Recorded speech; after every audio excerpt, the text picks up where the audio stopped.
Hello everyone, આજે આપણે બનાવશું રાગીના લોટમાંથી ખૂબ જ સરળ, ઇઝી અને ઇન્સ્ટન્ટ નાસ્તાની રેસીપી.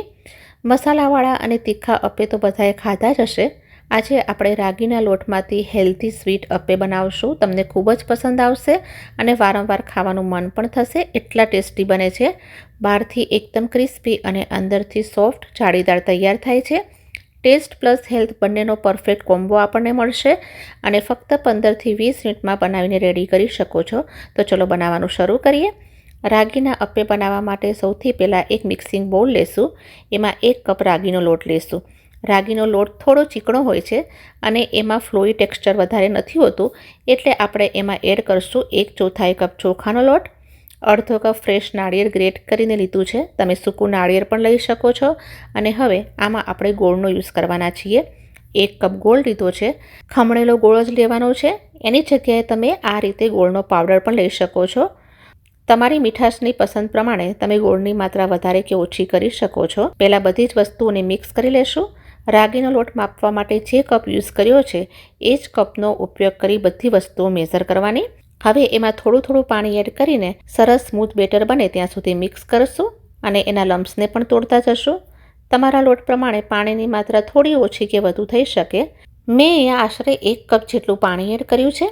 મીડિયમ કન્સિસ્ટન્સી મિશ્રણની આ રીતની હોવી જોઈએ. બહુ જાડું પણ ના હોવું જોઈએ અને પાતળું પણ નહીં, પાણી જેવું પણ ન હોવું જોઈએ. રાગી છે એ કેલ્શિયમ અને ફાઇબરથી ભરપૂર હોય છે અને ગોળ એક સરસ નેચરલ સ્વીટનર છે. તો આ બંનેનું કોમ્બિનેશન ખૂબ જ ટેસ્ટી લાગે છે. હવે એમાં 1 નાની ચમચી એલચીનો પાવડર એડ કરશું. 2 નાની ચમચી કાજુના પીસીસ એડ કર્યા છે. ગળી વસ્તુ હોય એટલે થોડુંક મીઠું એડ કરશું. ફરીથી એને મિક્સ કરી લઈએ અને બેટરને 10 મિનિટ માટે રેસ્ટ કરવા માટે મૂકી દઈશું, જેથી બધા જ ટેસ્ટ એકબીજા સાથે મિક્સ થઈ જાય અને મિશ્રણ થોડું ફૂલશે પણ ખરું, જેના કારણે અપ્પે અંદરથી એકદમ જાળીદાર બનશે. અને એમાં આપણે ગોળ પણ ઉમેર્યો છે તો એ પણ સારી રીતે મેલ્ટ થઈ જશે. 10 મિનિટ થઈ ગઈ છે. લીડ ખોલીને જોઈ લઈએ તો ગોળ પણ સારી રીતે મેલ્ટ થઈ ગયો છે. એને સારી રીતે મિક્સ કરી લઈએ. આજે આપણે ઇન્સ્ટન્ટ રાગીના અપ્પે બનાવી રહ્યા છીએ, એટલે અપ્પે ફૂલે અને જાળીદાર બને એના માટે 1/4 ટીસ્પૂન જેટલો કુકિંગ સોડા ઉમેરશું. તમે સોડા ના ઉમેરો તો પણ ચાલે, પણ અપ્પેમાં જાળી નહીં પડે અને એટલા લાઇટ નહીં બને, થોડા દબાયેલા શેપના બનશે. સોડા બધે સરસ રીતે મિશ્રણમાં ભળી જવો જોઈએ. હવે તરત જ એમાંથી આપણે અપ્પે બનાવી લઈએ. ગેસ પર મેં પહેલાંથી જ અપ્પે મેકર ગરમ કરવા માટે મૂકી દીધું હતું. હવે એમાં બધી જ કેવિટીમાં ઘી એડ કરશું. તમે તેલ પણ યુઝ કરી શકો છો, પણ જ્યારે આપણે ગળી વસ્તુ બનાવતા હોઈએ ત્યારે ઘીનો સ્વાદ જ સારો લાગે. ઘી ગરમ થયું છે એટલે એમાં હું થોડા તલ એડ કરી લઈશ અને 1 નાના ચમચા જેટલું મિશ્રણ દરેક કેવિટીઝમાં ફિલ કરી લઈશું. ગેસની ફ્લેમ સ્લો ટુ મીડિયમ જ રાખવાની છે. અને જો તમે એને હજુ પણ રીચ બનાવવા માંગતા હો તો વધારે ડ્રાય ફ્રૂટ્સ પણ એડ કરી શકો છો. અને જો તમને પસંદ હોય તો વરિયાળીનો અધકચરો ભૂક્કો પણ બહુ જ આની અંદર સરસ લાગે છે. એકવાર એ નાખીને પણ ટ્રાય કરજો. બધી જ કેવિટીઝ ભરી લીધી છે.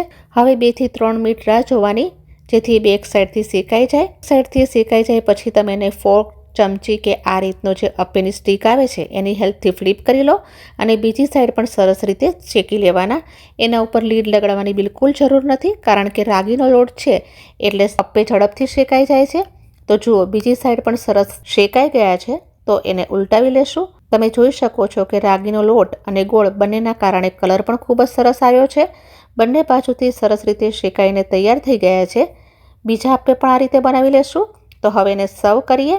તો લો, તૈયાર છે એકદમ ટેસ્ટી રાગીના અપ્પે. અંદરથી નરમ અને ફૂલેલા છે.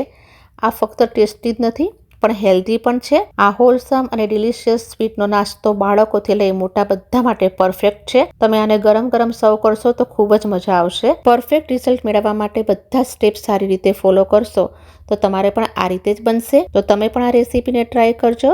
તો આવી જ વધુ એક્સાઇટિંગ અને વન્ડરફુલ રેસીપી જોવા માટે મારી યુટ્યુબ ચેનલને જરૂરથી સબસ્ક્રાઈબ કરજો. ફરી જલ્દી મળીશ નવા વિડીયો સાથે. Till then take care and thanks for watching.